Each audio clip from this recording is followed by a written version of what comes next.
A luta entre os irmãos Megumi e Tsumiki continua...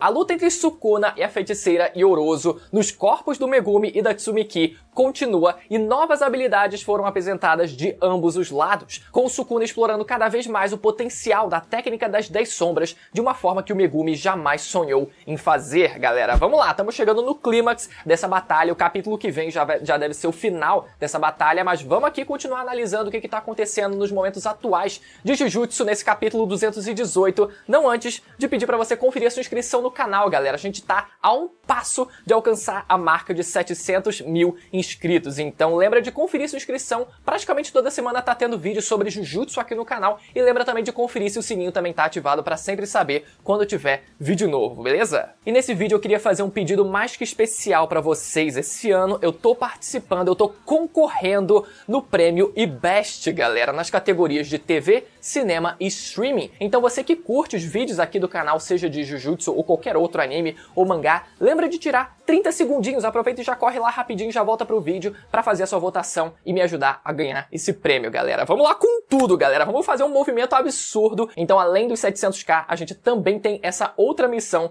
pra gente poder realizar junto, beleza? Vamos lá então, galera, recapitulando um pouco, a gente viu como o Megumi, ele foi possuído pelo Sukuna. O Sukuna, ele deixou o corpo do Itadori e agora ele transformou o Megumi no seu novo receptáculo. Não só isso, mas também vimos a Tsumiki, que é a meia-irmã do Megumi, também ser possuída por uma outra feiticeira, que foi a Yorozu, que a gente vê finalmente a sua forma original nesse capítulo, ali em conflito quanto à utilidade da sua técnica de construção, que a gente vai entender um pouco mais a fundo, mas a gente vê ela ali, né, na sua forma original, e que forma, né, galera?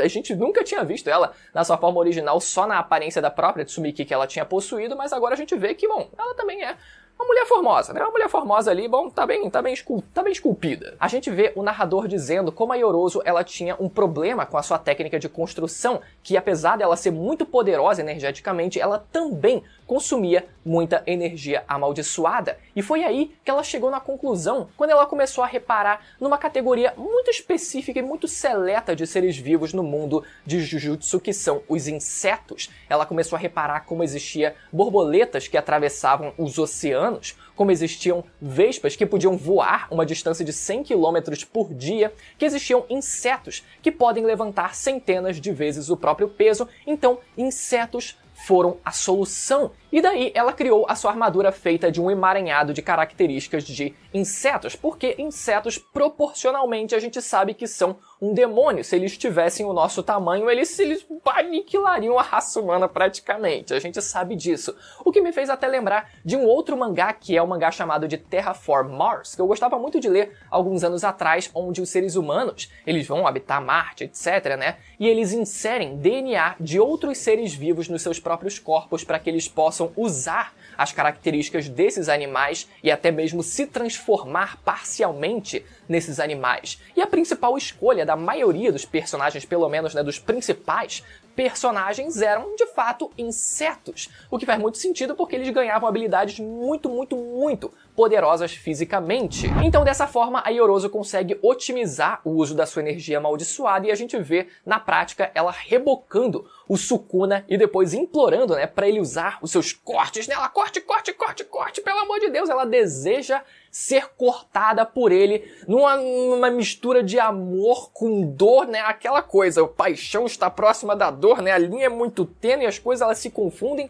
e ela deseja muito isso, ela fica repetindo isso incessantemente até que a Yorozu, ela usa o seu metal líquido contra o Sukuna, que é uma outra criação, né? Com a sua técnica de construção que ela fez para tentar ali criar uma barreira no Sukuna, mas o Sukuna responde invocando a sombra da rena circular, uma sombra que a gente nunca tinha visto antes sendo usada e sendo invocada pelo Megumi, agora sendo invocada pelo Sukuna. E o curioso é que essa rena, ela utiliza de técnica amaldiçoada reversa para neutralizar aquele metal líquido que a Yorozu estava usando contra ele. E é curioso porque eu fui investigar um pouco mais sobre a mitologia dos cervos e por que ele conseguiria usar técnica amaldiçoada reversa para conseguir neutralizar o metal líquido da Yorozu. É uma técnica que usa de energia amaldiçoada. E o curioso é que o cervo, assim como os animais que a ele se assemelham, como o Gamel, o Alce e a Gazela, é um símbolo de pureza primordial, de liberdade, de fecundidade e de vida. O cervo está associado à renovação cíclica e aos renascimentos do universo, do Sol e do homem. O cervo é também aquele que conduz para a luz divina e, por essa razão, um revelador e um mediador entre o céu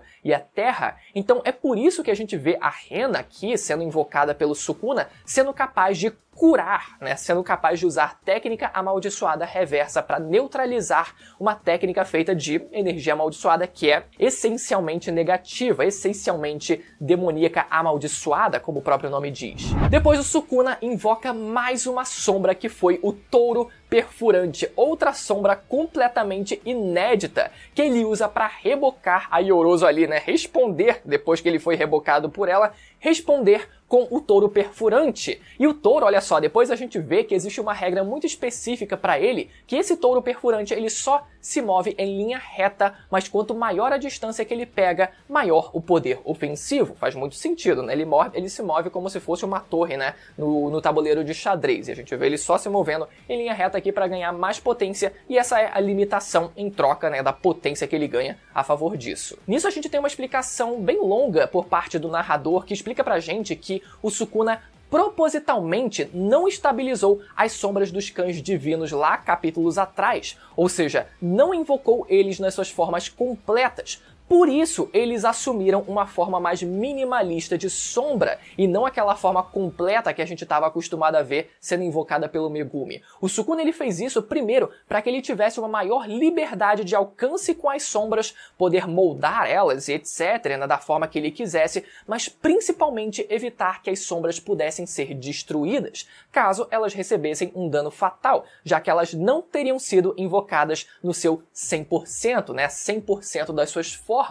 Só que, por outro lado, essas sombras perdem a capacidade de agir livremente e o poder ofensivo acaba sendo muito menor. Faz sentido, né? Já que, como eu falei, são sombras invocadas parcialmente e não de formas completas. Mas o Sukuna ainda consegue burlar esse problema, liberando uma alta quantidade de energia amaldiçoada, já que ele é o rei das maldições. Então a gente tem finalmente a explicação do porquê o Sukuna ele tinha invocado os cães divinos e eles não tinham aparecido pra gente nas suas formas completas. A gente até supôs que seria uma forma do Gege ele, agilizar um pouco o traço de algumas das sombras, né, não perder tanto tempo assim, fez um traço mais minimalista, mas não, a gente tem aqui finalmente a explicação de por que eles assumiram, os cães divinos, eles assumiram essa forma mais minimalista, mas a gente ainda pode ver eles nas suas formas completas, né, diferente das originais que a gente conhece, porque o Sukuna invocando sempre tem uma aparência diferente das originais. Só que isso não se aplica ao cervo e ao touro que a gente viu o Sukuna invocando nesse capítulo, e também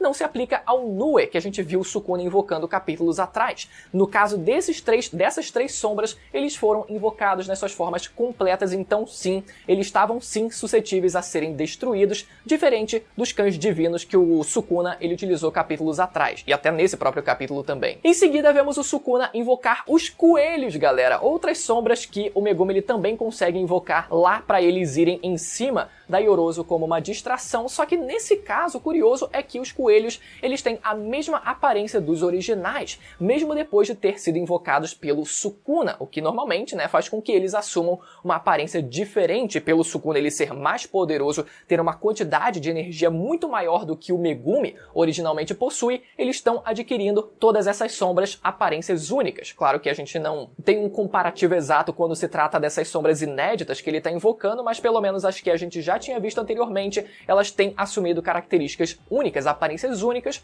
mas isso por algum motivo não se aplicou aos coelhos. De qualquer forma, o Sukuna, ele usa essa distração para ir até os céus da arena onde eles estavam lutando, e ele aparentemente salta no ar. A gente não sabe exatamente como ele fez isso, mas ele claramente saltou no ar, seja liberando energia amaldiçoada através dos seus pés. Não ficou exatamente muito claro como ele fez isso, mas ele dos céus larga, ele invoca o elefante abundante, galera, com uma aparência nova, mais uma vez assim, seguindo pelo menos, né, a maior parte do padrão das sombras que ele tem invocado, e ele com isso destrói a armadura de inseto da Yorozu, que eu vou dizer pra vocês que não serviu de absolutamente nada. Sério, galera, foi um hype interessante e tal, mas que só serviu pra apanhar na prática, infelizmente. E a Yorozu, ela depois de perder a sua armadura, ela continua querendo ensinar ao Sukuna sobre o amor. Só que nessa parte do capítulo tem uma nuance muito específica, onde a gente vê o Sukuna ele dando uma espécie de uma risadinha e tal, como se ele conhecesse o que é o amor, né? E a Yorozu, ela fica, não, mas não é esse tipo de amor, eu vou ensinar a você o que é o amor genuíno, e ela diz que vai construir o seu coração. A gente não faz ideia de como vai ser exatamente essa construção, porque ela literalmente pode construir qualquer coisa que ela tenha um conhecimento mínimo, né? Mas a gente não sabe na prática como isso vai ser feito e qual a aplicabilidade que essa construção desse coração dela vai ter exatamente. Mas eu quero muito que o autor ele volte nessa parte para explicar exatamente essa risadinha do Sukuna que fez parecer que ele já viveu um romance no passado. Como assim? Então o capítulo ele finaliza com o que tá pra ser o clímax dessa batalha, pelo que parece, né? Mas a grande pergunta que a gente precisa se fazer depois de ter lido esse capítulo é como o Sukuna está usando as novas sombras do Megumi que ele não foi capaz de invocar anteriormente, porque vamos recapitular algumas informações aqui. A gente viu como as sombras já domadas pelo Megumi elas podem ser usadas pelo Sukuna. Isso inclui os cães divinos, o Nue, os coelhos e o elefante, que a gente viu a sua nova aparência nesse capítulo. Isso pelo menos a gente, né, tá seguindo um padrão. Mas o Sukuna, depois de invocar apenas a roda do Mahoraga na sua cabeça, né, no capítulo passado, e a gente vê essa roda presente a todo momento na cabeça dele nesse capítulo,